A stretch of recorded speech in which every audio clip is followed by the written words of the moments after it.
నమస్కారం బీఆర్కే భక్తి ప్రేక్షకులందరికీ స్వాగతం. నేను మానస.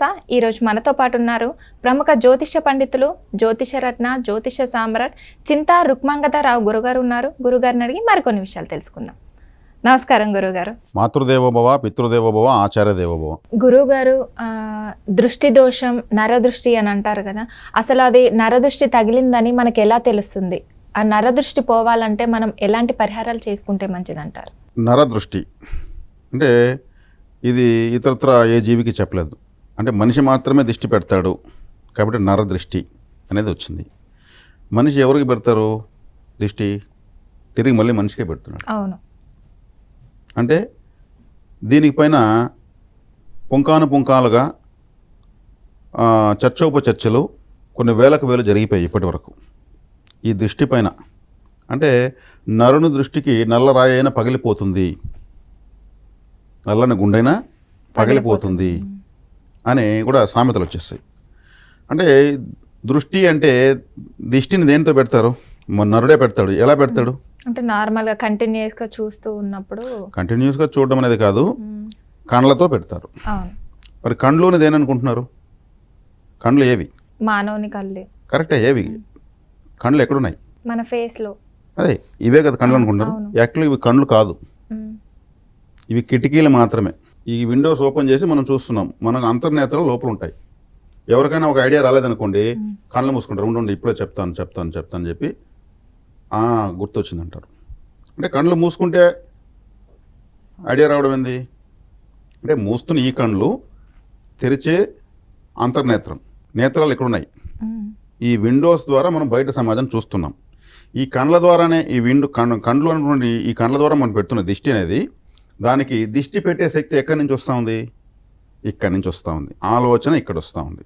ఆలోచన ఇక్కడ వస్తున్నా, అరే వీళ్ళు ఇంత బతికిపోతున్నారు, వీళ్ళ వ్యాపారం జరిగిపోతుంది, వీడు కొత్త బట్టలు వేసేసాడు, వీడు డబ్బులు సంపాదించేశాడు నా ఆలోచన ఇక్కడ వస్తేనే కదా దీని ద్వారా చూస్తారు. అంటే మనసు, బుద్ధి, అహంకారము ఇవన్నీ ఒక్కొక్క సపరేట్ ఎనర్జీ లెవెల్స్. శ్రీకృష్ణ భగవాన్ చెప్పారు, నా మాయ 8 విధములుగా ఉందని చెప్పాడు ఆయన. కాబట్టి రకరకాల ఎనర్జీస్ మన చుట్టూ ఉన్నాయి. అందులో ఈర్ష్య ఒకటి. ఈ ఈర్ష్య ద్వారా చూస్తే దిష్టి తగిలిపోతుంది. ఉదాహరణకు ఒక చిన్న బిడ్డకు అందరూ ఎత్తి ముద్దులాడతారు, బుగ్గచుక్క పెట్టి అందరికి ఇస్తారు, ఇష్టపడతారు. అంటే పాజిటివ్గా చూస్తే కూడా ఆ బిడ్డకు నల్లతో వచ్చేస్తుంది, ఎంత బాగుంది అంటే పాజిటివ్గా చూస్తే కూడా ఆ కళ్ళ ద్వారా వచ్చిన ఎనర్జీ ఆ బిడ్డకు ఓవర్లోడ్ అవుతుంది. మళ్ళీ ప్రతిరోజు సాయంత్రం చిన్న బిడ్డలకు కుంకుమ నీళ్ళతో కర్పూరం వేసి తీస్తూనే ఉంటారు. అప్పుడు పోర తగ్గిస్తుంది. అంటే ఆ బిడ్డ పైన ద్వేషంతో కాదు, అభిమానంతో కూడా ఎనర్జీ కళ్ళ ద్వారా పోయి అటాక్ అవుతుంది. పూర్వకాలంలో ఋషులు వీళ్ళంతా కూడా తపస్సు భగ్నమైతే వెంటనే ఉరుము చూడగానే అటువైపు ఉన్నటువంటి వ్యక్తి కానీ చెట్టు కానీ కాలిపోయేది. అంటే దీని ద్వారా మనకు అర్థమైంది ఏంటంటే, మనిషికి కంటి ద్వారా వచ్చే శక్తి ఇంకెక్కడి నుంచి రాదు, నోటి ద్వారా రాదు. అసలు కండ్ల ద్వారా వచ్చి ఏమి ఉరుము చూస్తున్నావు, ఏం కోపంగా చూస్తున్నావు, ఏం ఇష్టంగా చూస్తున్నావు, కన్ఫ్యూజ్గా చూస్తున్నావు అంటే చూసే చూపు ఎలా ఉంది అన్న దాన్ని బట్టి అంచనా వేస్తారు మనిషిని. ఈర్ష్యగా చూడడం వల్ల, అసూయతో చూడడం వల్ల నెగిటివ్ ఎనర్జీ వస్తుంది. అది ఎవరికైతే చూస్తారో వాళ్ళకి రిసీవ్ అయిపోతుంది. ఇప్పుడు పెండ్ల కొడుకు పెండ్ల కూతురు ఇద్దరికి దిష్టి చుక్క కంపల్సరీ పెడతారు. వాళ్ళిద్దరే కదా ఫంక్షన్, వాళ్ళిద్దరిదే కదా. అందరూ వేల మంది వాళ్ళగా చూస్తారు. ఆ చుక్క ఒకటి కాపాడుతుంది వాళ్ళని. ఆడికి మళ్ళీ వాళ్ళను ఎక్కడ తీసుకొచ్చినా దిష్టి తీస్తూనే ఉంటారు, తీసి లోపల తీసుకుంటూనే ఉంటారు. మళ్ళీ దిష్టి తీయకపోతే అరుస్తారు, దిష్టి తీయకుండా ఎందుకు ఎలా తీసుకుంటారు ఇంట్లోకి అనేసి. వాళ్ళ అంత పెట్టి ఉండి కూడా కంట్రోల్ అవ్వగలుగుతారంటే ఒక్క నల్ల దిష్టి చుక్క వల్ల. అంటే దిష్టి అనేది ప్రపంచాన్ని శాసిస్తూ ఉందని చెప్పచ్చు. కాబట్టి దిష్టికి పలు రకాల వస్తువులు వ్యాపార స్థలాల ముందు, ఎన్నో ఫ్యాక్టరీల ముందు, ఇండ్ల ముందు, వాహనాలకు రకరకాల వస్తువులు దిష్టికి సంబంధించి దిష్టిపోతున్న అమ్మడము, ఇది ఒక విధంగా అగ్రస్థాయిలో ఉందన్నమాట. కాబట్టి ఈ దిష్టికి మనం తీసుకునే దిష్టిని రిమూవ్ చేసేటువంటిది ఒక థెరపీ, ఒక విధానం. ఎటువంటి విధానం అంటే, ఇప్పుడు మనకు మిరపకాయలతో తీస్తారు, రాతి ఉప్పుతో తీస్తారు, వెంట్రుకలతో తీస్తారు, ఉడికించిన అన్నంతో తీస్తారు, అదేవిధంగా కుండతో తీస్తారు, అదేవిధంగా పొరక పుల్లలతో తీస్తారు, పంచదారతో కూడా గురువు. పంచదారతో తీస్తారు, కుంకుమ నీళ్ళతో తీస్తారు, గుమ్మడికాయతో తీస్తారు, కొబ్బరికాయతో తీస్తారు, నిమ్మకాయతో తీస్తారు, ఎగ్తో కూడా. ఎగ్గుతో తీస్తారు. ఎన్ని ఉన్నాయి చూడండి. ఇంకా మనకు మాట్లాడుకునేవి కాక ఇంకెన్ని విధానాలు ఉంటాయి. అవును. అలా తీసి కూడా పెద్దవాళ్ళు ముసలి వాళ్ళు 3 సార్లు అట మెల్లగా ఎంగిలి ఉంచుతారు. ఉంచి ఇసిరి పారేస్తారు. ఆ బిడ్డకు ఊరు నాడి దిష్టి తగిలిన దిష్టి అంతా పోవాలి అని చెప్తారు. అదే పనికి అదే మంత్రం దానికి.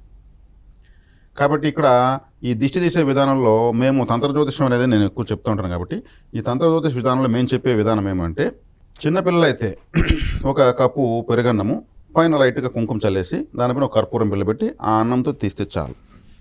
వాళ్ళ బాడీ చిన్నది కాబట్టి కొద్దిగా ఒక పిడికడ అన్నం. పెద్దవాళ్ళు అయితే అప్పుల, శత్రువుల, అనారోగ్యమా ఏదైనా ఉంటే చిన్న స్లిప్లో రాసి ఆ స్లిప్పులు కూడా చిన్న చిన్న దాంట్లో వేయాలి. దాన్ని మూత పెట్టి కాటుకతో దిష్టి తీస్తారు కదా, కాటుకు పెట్టి దిష్టి కోసమే కదా, ఆ కాటుకతో చుక్కల గుమ్మడికాయ మొత్తం పెట్టాలి. పెట్టి దాన్ని పట్టుకుంటే ఇలా చేతికి అయిపోతుంది కాటుకు. కాబట్టి ఒక న్యూస్ పేపర్లో పెట్టి మంచి మధ్యాహ్నం కానీ సాయంత్రం కానీ కర్పూరం పెట్టి clock wise anti clock wise 3 సార్లు తిప్పి దాన్ని దిగదీసి పగలగొట్టి ఎక్కడైనా జనాలు తొక్కని జాగాలో పారేయాలి. అలా అమావాస్య రోజు, అమావాస్య నుంచి మళ్ళీ అమావాస్యకి మధ్యలో ఇంకొకడైనా గ్రహణ సమయాల్లో ఇలా కొన్ని ముఖ్యమైన సందర్భాల్లో ఇలా చేసుకుంటూ ఉంటే దిష్టి దోషం అనేది రిమూవ్ అయిపోతుంది.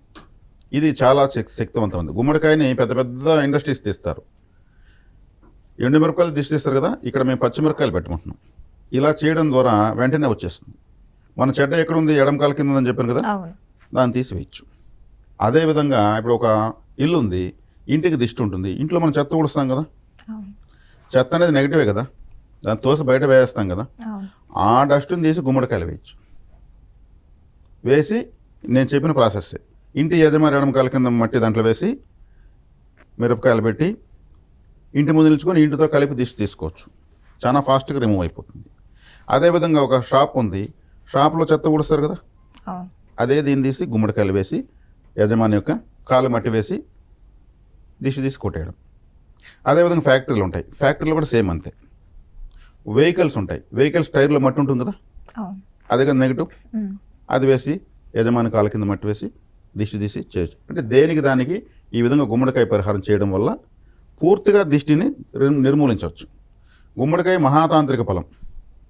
అదేవిధంగా ఒక స్ఫటికరాయి, ఒక 2 కేజీల స్ఫటికరాయి వెంట్రుకల దారంతో కట్టి ముందర వెలకడతారు. అది కూడా నెగిటివ్ని నిర్మూలిస్తుంది.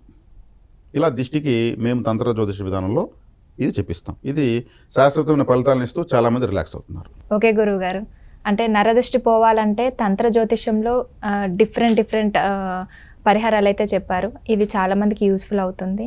Thank you. ధన్యవాదాలు.